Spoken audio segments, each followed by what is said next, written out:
જંબુસર શહેરમાં લાંબા સમયથી ગંભીર બની રહેલી ટ્રાફિક અને ગેરકાયદેસર દબાણની સમસ્યાને દૂર કરવા માટે જંબુસર નગરપાલિકા ફરી એકવાર એક્શન મોડમાં આવી છે।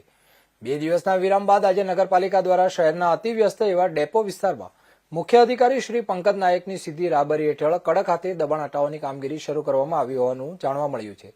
શહેરમાં ટ્રાફિક વ્યવસ્થામાં અડચણરૂપ બની રહેલા ગેરકાયદેસર દબાણોને દૂર કરવા માટે નગરપાલિકાની ટીમે આજે વહેલી સવારથી કામગીરી હાથ ધરી હતી। મુખ્ય અધિકારી સાથે દબાણની સીમા નિર્ધારિત કરવા માટે સિટી સર્વે કચેરીના અધિકારીઓ પણ જોડાયા હતા। પાલિકાની ટીમ દ્વારા ડેપો વિસ્તારમાં દુકાનોની આગળ બનાવવામાં આવેલા શેડ, ઓટલા તેમજ રસ્તા પર થયેલા અન્ય ગેરકાયદેસર બાંધકામો દૂર કરવાની કાર્યવાહી હાથ ધરવામાં આવી હતી। આ દરમિયાન મુખ્ય અધિકારી શ્રી પંકજ નાયક દ્વારા દુકાનદારોને સ્પષ્ટ શબ્દોમાં ચેતવણી આપવામાં આવી હતી કે રોડ રસ્તા પર કરવામાં આવેલા તમામ ગેરકાયદેસર દબાણો વેપારીઓ સ્વૈચ્છિક રીતે તાત્કાલિક દૂર કરી લે। જો કોઈ દબાણ દૂર કરવામાં નહીં આવે તો નગરપાલિકા દ્વારા જેસીબી મશીનની મદદથી તે તોડી પાડવામાં આવશે અને તેની કાર્યવાહીનો ખર્ચ પણ સંબંધિત વેપારીઓ પાસેથી વસૂલ કરવામાં આવશે।